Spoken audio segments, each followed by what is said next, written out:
السلام علیکم دوستو، رانا کیسر جے زیڈ اینگلر سے آپ سے مخاطب ہے۔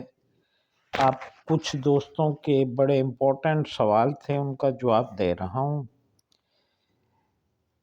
ایک تو دوست ہیں تاج تا صاحب، وہ کہتے ہیں جو آپ نے شربت بوتل بنائی تھی موے کے علاوہ گڑ والی اور گڑ کے رس والی، تو اس میں نے کہا تھا سیب کا کاٹ کے وہ ڈال دیں، انگور ڈال لیں۔ تو انہوں نے سوال کیا ہے کہ کیا انگور کا رس ڈالنا ہے؟ تو بھائی میرے، اگر آپ اس کو بوتل میں ثابت ڈالیں گے تو اس کا کچھ بھی اثر بوتل میں نہیں ہوگا اور وہ ثابت ہی رہے گا۔ تو وہ جب تک وہ آپ دبا کر اس کو ملنجڑ نکال کے اس کا نہیں ڈالیں گے، اس کا کوئی فائدہ نہیں ہے۔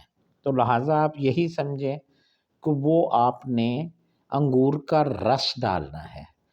تو انگور ہر وقت اویلیبل نہیں ہوتا، اس کا سیزن ہوتا ہے، اس میں جب آپ کے پاس آئے تو وہ آپ بوتل میں ڈال کے رکھ لیں، اس کی 5-4 بوتلیں بنا لیں، تو آپ اس کو استعمال کریں۔ وہ موے کا بہت بڑا نعم البدل ہے۔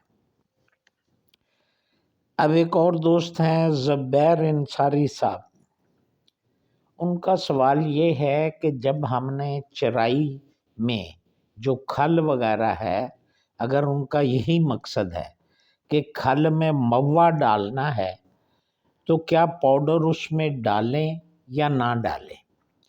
بھائی میرے، پاؤڈر کے بغیر کوئی بھی چرائی نہیں ہوتی۔ اس میں مختلف قسم کی جڑی بوٹیاں ہیں۔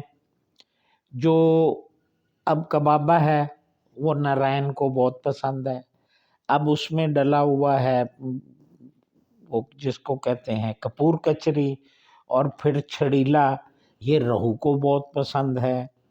اسی طرح ہر مچھلی کا ایک پسندیدہ خوراک اس کے اندر موجود ہے۔ تو پاؤڈر ڈالا آپ نے لازمی ہے، لازمی۔ یہ موا تو ہم ڈالتے ہیں تھیل کے لیے، تھیل موے کو پسند کرتا ہے، گلفام پسند کرتا ہے، اور چونکہ وہ میٹھا ہوتا ہے تو میٹھے کو تھیل زیادہ پسند کرتا ہے اور گلفام بھی پسند کرتا ہے، ویراز کہ جو رہو ہے اور نارائن ہے یہ میٹھا اتنا پسند نہیں کرتی۔ تو جب آپ موا ڈالیں گے تو آپ نوٹ کر لینا کہ نارائن کم لگیں گی، رہو بھی کم لگے گا، تھیل اور گلفام آپ کو زیادہ لگے گا۔ تو چونکہ پاؤڈر ڈلا ہوا ہوگا اس لیے آپ کو نارائن بھی لگے گی اور رہو بھی لگے گا۔ تو یہ بھائی سوچنے کی بات ہے۔ پاؤڈر بہت ضروری ہے اور اسی ریشو کے حساب سے، جس ریشو سے میں نے بتایا ہے وہ آپ ڈالیں، انشاءاللہ کامیاب ہوں گے۔ ویری سون، بہت جلد، چونکہ منگلا ڈیم میں، تربیلا ڈیم میں، راول ڈیم میں اور دریاؤں میں شکار شروع ہو چکا ہے، لہٰذا میں اپنا ایک پانی بنانے کی، جس میں آپ نے آٹا تیار کرنا ہے۔ بہت سارے لوگوں نے بار بار پوچھا ہے کہ گلفام کے لیے اسپیشل آٹا بتائیں، تو وہ میں پانی بھی بنا کے آپ کو دکھاؤں گا جس میں آپ نے وہ آٹا گوندنا ہے، اور آٹے کی ریشو بھی بتاؤں گا، پانی بھی خود بنا کر آپ کو دکھاؤں گا، کیونکہ ابھی میں خود تو جا نہیں رہا، میں تو رمضان کے بعد جاؤں گا۔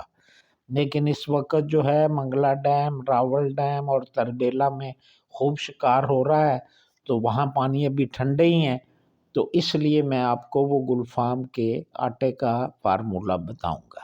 اب آپ سے اجازت چاہتا ہوں، اللہ حافظ۔